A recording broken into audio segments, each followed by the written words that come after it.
кез келген видео редактордағы топ 7 инструмент. Видео редактордың ішінде базовый бір 6-7 ғана инструмент бар. Соны білсеңіз, жалпы сіз кез келген бір рядовой видеоны жасай аласыз. Ең біріншісі ол плюс кнопкасында кез келген VM болсын, CapCut болсын, видеолип болсын, тағы да басқа кез келген видео редактордың ішінде бірінші галереядағы фотоны импорттайтын плюс, яғни импортировать видео, создать видео дейді, тағы да басқа сол кнопкадан басталады.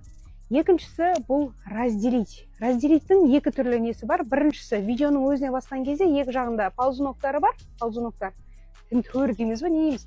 Соны ары бері жылжытқан кезде видеоның басын кесіп, немесе орнына қайталап кесек болады.